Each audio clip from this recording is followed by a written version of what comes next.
I done bought my first proper tape deck. I done did. This is a Pioneer CTW208R. This was the last tape deck Pioneer ever made. This was introduced in 1999, and you could buy these new up until 2012. Despite that, though, it's actually a pretty respectable unit. It's a 2-head deck, so no 3-head, sadly. Twin tape. It fully supports standard Type 1, Type 2 chrome or chrome equivalent, and Type 4 metal tapes. Has Dolby B and C noise reduction, and according to the specification sheet, wow and flutter of 0.09%, if I remember correctly. And yeah. So I got this on Facebook Marketplace for $20. The cab trip to pick it up, because, I'm blind and can't drive, was 5 times the cost of the goddamn deck. But, it does actually work. So I'm gonna... I don't have the proper cabling with me right now to hook this up to my audio interface, because I wasn't expecting to get a tape deck, but saw it and had to jump, because I've been looking for a proper tape deck. Closest thing I had was a Sony MHC RG20 stereo system from around 2001, but it does not have noise reduction, nor does it properly support chrome or metal tapes. This is a soft touch, full logic unit. It does have auto reverse on both decks, and I can even test it because it came with a free tape. Cherelle, I think it's the pronounced 1985 album High Priority. Pop the tape in.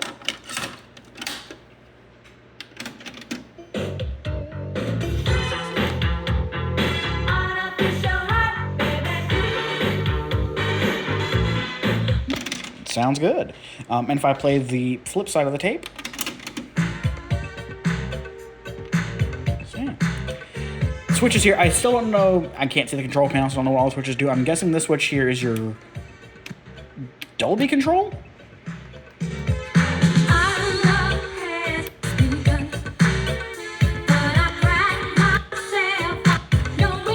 Middle position, I'm guessing, is probably going to be either off or B. Again, I can't see the label.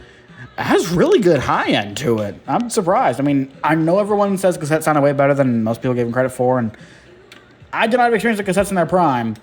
Most of the cassette experience I have, I'm only 20, but most of the experience I have was shitty equipment as a kid. But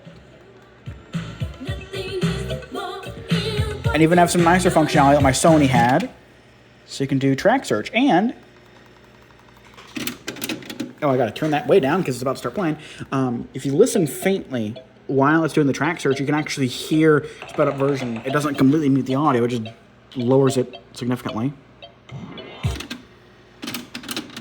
I'll search for the previous song so I can hear there. I've tried to hook it to my Tri-Bit Stormbox Blast speaker because I'm lazy, but play, so.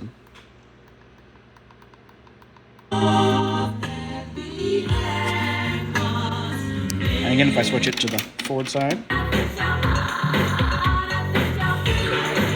like the glitch effects. Now the B deck could definitely use a cleaning. You can tell by the sound of it, because it is a lot more muted in its sound. So yeah, that head could definitely use a good cleaning. On the flip side,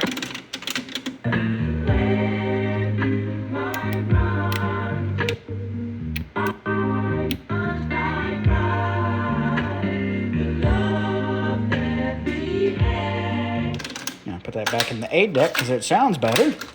But like I said, I will definitely clean the heads on both these decks. I don't know this music. I've not heard it before.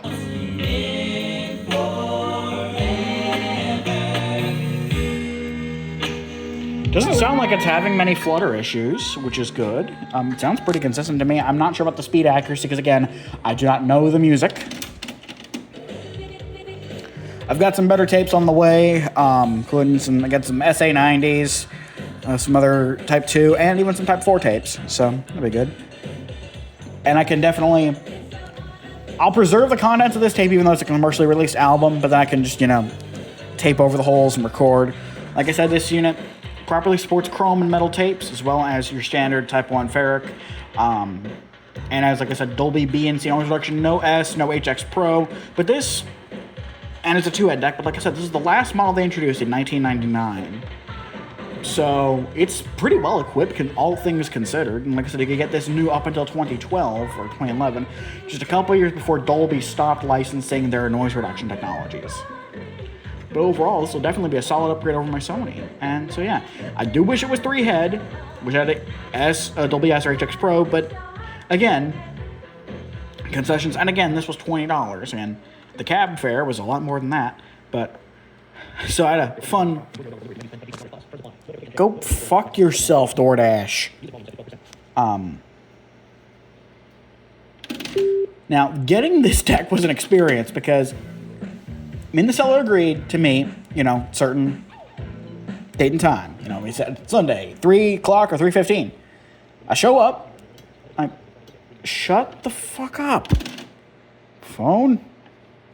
It's outside of Bluetooth speaker with aux, as it favors Bluetooth. You're running the background here. So, show up, text the seller, say, I am here. Nothing. I give them like 15 minutes and nothing. Pull out, and as I'm looking to find the controls to leave a review, seller message is like, sorry, I was in the shower. I'm sorry, but you knew when the meeting was occurring. So we come back. We have to park out back of this place because there's no parking in the front, so we're in an alleyway. The cab driver, and the cab driver was awesome, by the way, says, I just saw a woman carrying a box. That might have been her. So the seller messages me and says, okay, where are you? And I say, we're out the back. She says, come to the front. I'm already out here. And there's no parking. Just sit there in the middle of the road. It's the same woman that we'd seen. Shows up, and she knows the ordeal I've been going through. Still $20 for the unit, which, again, considering how nice this thing is, it does need a bit of a cleaning, and the tape pads need clean, but it's working just fine. Hoping for a slight discount, maybe $10 something, because, again, I have to work really fucking hard to get this thing. But, pass through the window, get it. She doesn't even enter the building we come to. So, suspicious as all hell. But, so, yeah. Ordeal, and $120 later, only $20 of which went to the unit. I've got the unit. It's nearly working just fine. The same seller also had a Technics deck for sale, but it was a 90s Technics unit, and if you've seen V Westlife's videos on 90s Technics decks, they cheaped out bad. And this, even though it's a later Pioneer unit, it's newer, which means it's less likely to have, board issues, capacitors, the belts are less likely to have gone bad, and it's still a very nice unit. Like I said, Dolby BNC, and this was introduced turn of the millennium. It's still a very nice unit. Like I said, 3-head deck from the 80s would have probably been better, but $20?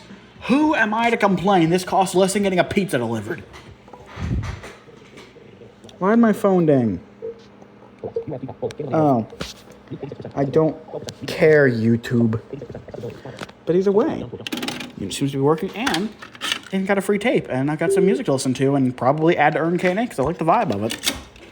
It's the most 80s thing you've ever heard, coming from someone who did not live in the decade.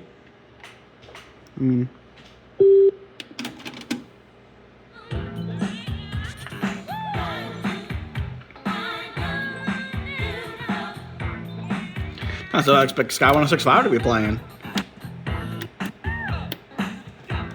So I will need to figure these controls out a little bit more, and it's just because I can't see it, and I just got this unit literally like 20 minutes ago. But yeah, I am very happy, even if it does need a bit of cleaning. And rack mount.